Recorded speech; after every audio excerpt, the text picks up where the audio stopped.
nabad dadkeena daawanayow halkan waa muuqbaahiyaha caalamiga Native Somali TV anigu waxaan ahay Ibrahim Jamuni kuna soo dhawaada barnaamijka wararkii ugu dambeeyay caalamka iyo Soomaalida qodobada maantadan kuwa ugu dooran waxa kamid ah xilliga uu furmayo kulanka golaha shacabka oo la shaaciyay shirka dhuusamareeb oo waji kala yeeshay dad la socday gaari ay al-shabaab gubeen oo nolol iyo geeri toona lagu leeyahay iyo dawladda federaalka Soomaaliya oo soo bandhigtay saraakiil al-shabaab u qaabilsanaa qaraxyada ee galgaduud qodobadaasi iyo kuwa kale ayaad ku daawan doontaan barnaamijka wararkii ugu dambeeyay ee Soomaalida iyo caalamka ee telefishinka caalamiga Native Somali TV maalinimadu waa Jimcaha taariikhda miilaadiga ku beegan tahay 5 bisha Febraayo sanadka 2021 kuna soo dhawaada qodobadii warka oo fidsan ugu horeyntii aynu ku bilownay xilliga uu furmayo kulanka golaha shacabka oo la shaaciyay guddoonka baarlamaanka Soomaaliya ayaa shaaciyay in berri oo Sabtiya taariikhduna ku beegan tahay 6 Febraayo uu jiro kulan gaar ah oo madaxweynaha Jamhuuriyadda Federaalka Soomaaliya uu soo iclaamiyay ajandaha ayaa ah warbixin ku saabsan xaaladda guud ee dalka iyo doorashooyinka qaranka madaxweynaha dawladda Soomaaliya ayaa la filayaa in uu baarlamaanka labadiisa aqal la wadaaga halka uu marayo hanaanka doorashada dalka iyada oo saacadaha soo aadana la filayo in madaxweynaha Jamhuuriyadda Federaalka Soomaaliya mudane Maxamed Cabdullaahi Farmaajo uu dib ugu laabto magaalada Muqdisho ee caasimadda dalka dhinaca kale shirka dhuusamareeb oo waji kala yeeshay wararka uu helayo muuqbaahiyaha caalamiga NSTV kana helayo shirka magaalada dhuusamareeb ayaa muujinaya in waji cusub uu galay kadib markii dawlad goboleedyada Puntland iyo Jubbaland ay ka noqdeen go'aankii gudoomiyaha aqalka sare Senator Cabdi Xaanshi lagu siiyay 4 xubnood oo ku biiraya guddiyada federaalka iyo kan Somaliland Puntland iyo Jubbaland waxa ay qabaan in Senator Cabdi Xaanshi yahay hoggaanka rasmiga ee Somaliland loona daayo in uu doorkiisa qaato lama oga isbedelka ku yimid labada dawlad goboleed balse waxa ilaa iyo shalay socday cadaadis beesha caalamka oo ku saabsan in madaxweyne Axmed Madoobe madaxweynaha dawlad goboleedka Jubbaland uu aqbalo qorshaha xalka loogu raadinayo gobolka Gedo ee ahaa in booliska amisom la geeyo gobolka Gedo guddiga doorashooyinkana ee uu magacaabayana ay ka howlgalaan Garbaharey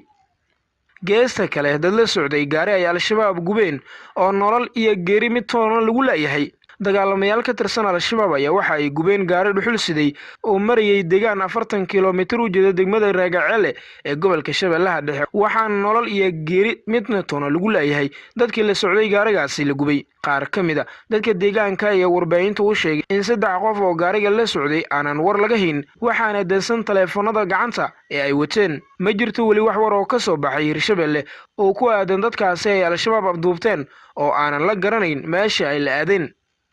dhinaca kale dawladda federaalka Soomaaliya oo soo bandhigtay sarkaalkii al-shabaab u qaabilsanaa qaraxyada ee galgaduud ciidanka xoogga dalka ayaa soo bandhigay sarkaalkii qaybta qaraxyada galgaduud u qaabilsanaa al-shabaab oo lagu magacaabo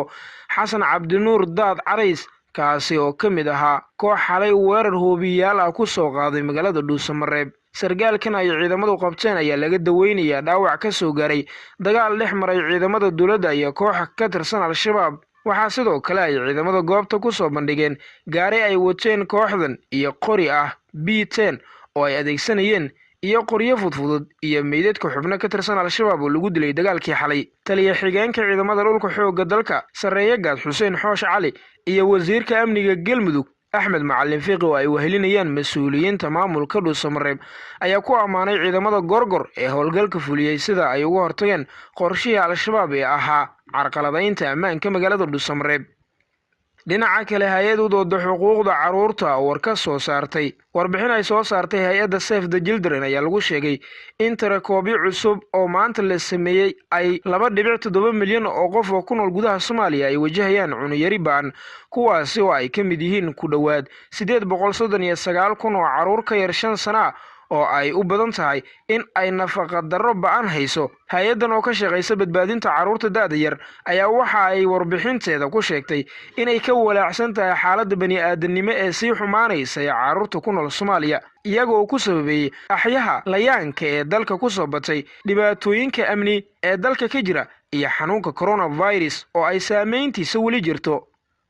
gunti iyo gabagabadii Mareykanka oo joojiyay taageerada dagaalka Yemen maraykanka ayaa soo afjaraya taageerada uu siiyo xulafada dagaalka ka wada Yemen colaadaasi oo gashay sanadii 6aad ayna ku dhinteen sida la rumaysan yahay dad ka badan 110,000 oo qofood waa in la soo afjaro colaada Yemen ayuu yiri madaxweyne Joe Biden oo jeedinayay khudbadiisii ugu horeysay ee ku aadan siyaasadda arrimaha dibadda ee maamulkiisa labadii madaxweyne ee xukunka ugu horeeyay Biden ayaa taageero u fidin jiray howlgalka uu Sacuudiga horkacayo ee ka dhanka xoogagga Xuutiyiinta Yemen colaadaasi ayaa horseeday in malaayiin shacab waddankaasi ay qarka u saaran yihiin in ay gaajo u dhintaan dagaalka u dhaxeeya dawladda taagta daran ee Yemen iyo jabhadda Xuutiyiinta ayaa bilowday 2014 waxaana uu sii xoogaystay sanad kadib markii ay xukuumadda gacan ka heshay xulufo 9 dal oo Carab ah uu hogaaminayay Saudi Arabia taageerana ka helaya wadamada Mareykanka UK iyo France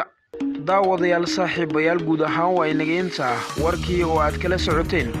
telefishinka caalamiga Native Somali TV warsoo jeediyuhu anigoo Jimuni tan iyo warkaan kiisa xiga intaan dib kaga kulmayno nabadgelyo